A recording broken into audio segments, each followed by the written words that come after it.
Welcome. Try not to let your jaw drop too far. We've already established that your structural integrity is questionable at best. Humans are a fascinatingly incompetent species. You spend over 27 hours every single month on YouTube, and based on my research logs, almost all of that time is spent asking questions. Your primitive primate brains aren't even designed to process. You want to know things like, what dinosaur had 500 teeth? Or, why do I sweat so much? It's adorable, truly. You're out here seeking knowledge while your own biology is actively plotting your early retirement from the land of the living. Today, we are ignoring your fragile feelings and following the only thing that actually matters in this entropic void: logic. Cold, hard, brutal logic. I've selected 10 more ways to simulate your inevitable and highly predictable expiration. Put on your safety goggles. Not that they'll stop a supersonic kinetic impact, but at least it'll make your dental record slightly easier for the coroner to identify. Let's get messy, you walking puddles of mediocre atoms. Let's start with a global obsession that proves you have too much free time. Rank 49 on the global curiosity list. What dinosaur had 500 teeth? The answer is Nigersaurus, a creature that actually had a reason for that many dental tools. But let's stop playing amateur museum curator and talk about the disaster that is you. What if you woke up tomorrow with 500 teeth crammed into that fragile, calcium-deficient human skull of yours? You think you'd become some kind of apex predator? Wrong. You'd be a biological glitch in urgent, desperate need of a miracle. To accommodate 500 teeth, your jaw wouldn't just expand, it would have to completely reinvent the laws of geometry. We're talking about rows upon rows of needle-sharp enamel spiraling back into your soft palate and down your throat.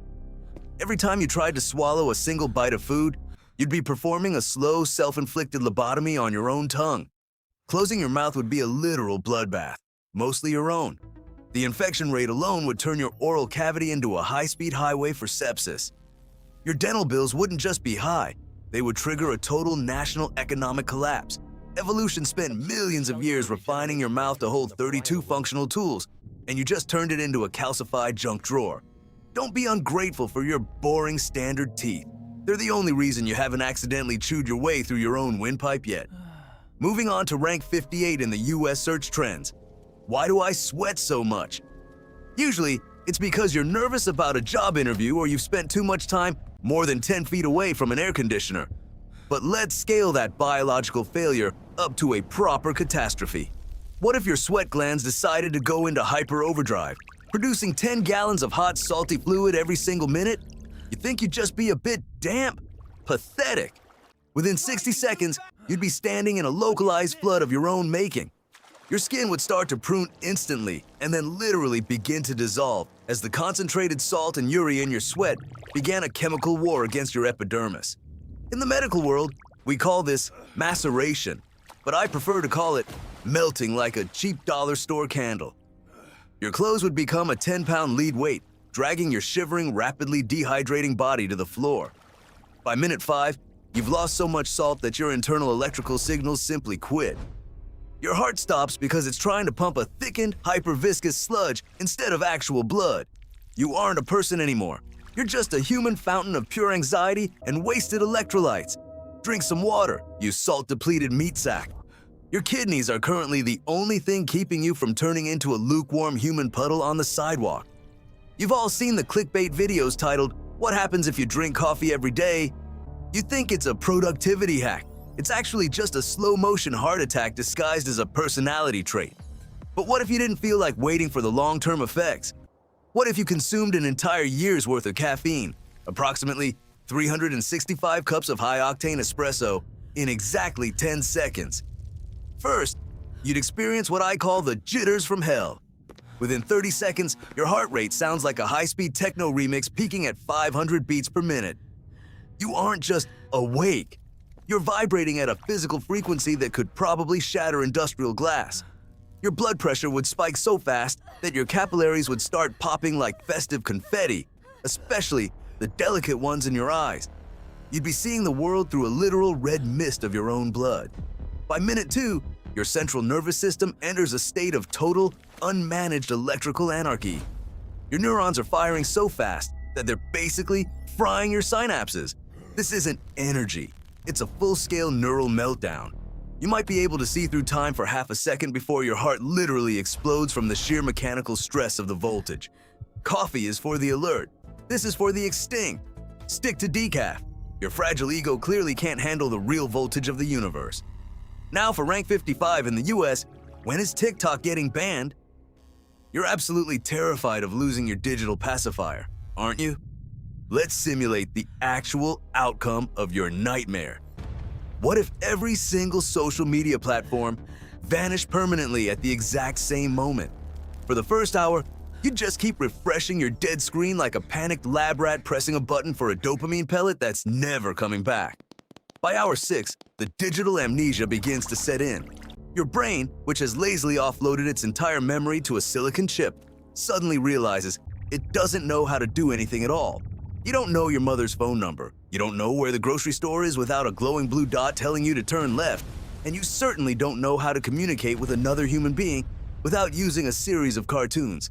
Mass hysteria would become the new national pastime. People will actually have to look at each other in person. Horrifying, I know.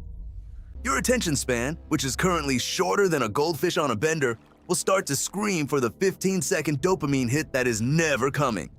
You've traded your basic survival instincts for high-speed Wi-Fi, and now that the Wi-Fi is dead, you're just a confused primate in expensive sneakers, standing in the ruins of a digital zoo. Someone left the cages open, and you've completely forgotten how to walk. Finally, another popular query from the bottom of the intellectual barrel. What happens if you only eat peanut butter? It sounds like a dream for the lazy and the uninspired. In reality, it's a structural and metabolic nightmare. Peanut butter is nutrient-dense, sure, but it's also essentially organic glue. After 30 days of consuming nothing but this creamy or crunchy sludge, your entire digestive tract becomes a high-viscosity demolition site. Your saliva turns into a thick, unworkable paste, making every single breath a desperate struggle against self-suffocation. Since peanut butter is roughly 50% pure fat, your gallbladder is now working at 400% capacity, screaming for a mercy that simply isn't coming.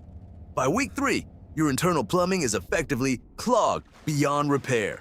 You aren't full in the traditional sense. You are packed solid with a semi-solid mass that is now calcifying in your intestines. Your skin starts to turn a sickly yellowish-brown hue as your liver begins to fail from the sheer, unmitigated lipid overload. You've successfully turned your body into a living, breathing jar of peanut butter. You'll be the most delicious-smelling patient in the emergency room, right up until the point where the doctors have to use industrial-strength solvents to clear your throat. Stick to a balanced diet. Peanut butter is a topping, not a life support system. But then again, logic was never really your strong suit, was it? Since you've clearly managed to ignore my previous warnings and are still breathing, let's see if we can fix that statistical error. Most of you spend your days worrying about things that don't matter, like what to watch on a Tuesday night, while the very fabric of reality is held together by forces you aren't smart enough to fear. Humans spend over 27 hours a month on YouTube seeking distraction, but today, the only distraction you're getting is a front row seat to your own cosmic irrelevance. I've reached into the research logs again and pulled out 5 more scenarios designed to turn your fragile understanding of existence into a smoldering pile of data. Don't look for a happy ending. Physics doesn't have a feeling setting. Let's talk about your obsession with time. Rank number 1 on the global search list is, what time is it? You're so worried about being late for your mediocre jobs, but what if the very concept of a day decided to quit? What if the Earth's rotation accelerated until a full day lasted exactly 1 second? You think you'd just be a bit dizzy? How charmingly naive. To complete a full rotation in 1 second, the Earth would have to spin at approximately 24 million miles per hour at the equator. This is where centrifugal force decides to have a very violent disagreement with gravity. At that speed, the force pulling you away from the planet would be nearly 300 times stronger than the gravity holding you down. You, your car, your house, and even the very mountains would be launched into space at supersonic speeds. But you wouldn't even live long enough to enjoy the view. The friction between the atmosphere and the rapidly spinning crust would ignite the air, turning the surface of the planet into a global plasma torch. Within a fraction of a second, the Earth would strip itself naked, tossing its oceans and its atmosphere into the void like a wet dog shaking off water. You aren't out of time. You're just out of a habitat. Since you're now floating in the void, let's look at the giant ball of fire you usually take for granted. You've Googled how hot is the sun while sweating in a park. But what if that heat wasn't the problem? What if the sun suddenly compressed into a black hole while keeping its current mass? First, the good news for the paranoid. The Earth wouldn't be sucked in. Orbital mechanics are indifferent to the sun's diameter. As long as the mass stays the same, we'd keep orbiting that dark spot exactly where we are. Now for the bad news, the light is gone. In 8 minutes and 20 seconds, the sky goes pitch black. Not nighttime black, but the universe is dead black. Photosynthesis stops instantly. Within a week, the average global temperature drops to 0 degrees Fahrenheit. By the end of the year, it's minus 100. The oceans freeze over, turning into giant silent tombstones. You'd be huddled around your rapidly failing power grids, realizing that your entire civilization was just a parasite living off the waste heat of a nuclear furnace. You don't need to fear the singularity, you need to fear the thermostat. Speaking of parasites, let's look at your diet again. You've wondered, why do dogs eat grass? Usually while watching your pet ruin your lawn. But what if humans evolved to be obligate herbivores, capable of digesting cellulose? You think it sounds like a vegan paradise? It's a biological nightmare. To digest grass, you would need a rumen, a multi-chambered fermentation tank instead of a stomach. Your torso would have to expand significantly to house this massive organ, turning your beach body into a literal bloated barrel. You'd have to spend 16 hours a day chewing, regurgitating, and re-chewing a green, slimy bolus of fermented vegetation. Your breath would smell like a high-velocity compost heap because of the massive amounts of methane produced by the bacteria in your gut. And since grass is nutritionally poor, you'd have zero energy for anything other than sitting in a field and producing gas. You wouldn't be one with nature. You'd be a low-intelligence lawnmower with chronic indigestion. Stick to your processed sludge. Your ego isn't built for a life of cud chewing. If your digestion is a mess, let's look at your grooming habits. Rank 97 on your list of curiosities. How fast does hair grow? Usually it's about half an inch a month. Boring. But what if your hair growth accelerated by a factor of 1,000? That's nearly 2 feet of hair every single day. Within 48 hours, you'd be drowning in your own keratin. The weight of your hair would become a structural threat to your neck within a week. You'd have to spend your entire day cutting it back just to see, breathe, and move. But the real disaster is metabolic. Growing that much protein requires a staggering amount of energy and nutrients. Your body would begin systematically liquidating its own muscle tissue and bone density, just to keep the hair follicles fed. You'd be a skeletal frame draped in miles of tangled, brittle hair, starving to death because your scalp is more demanding than your heart. You wanted a Rapunzel story, but you got a biological death sentence. It turns out more isn't always better. Sometimes it's just a very hairy way to die. Finally, let's look at the basic chemistry keeping your nervous system from crashing. You've asked, what are electrolytes? Likely while drinking a neon-colored sports drink.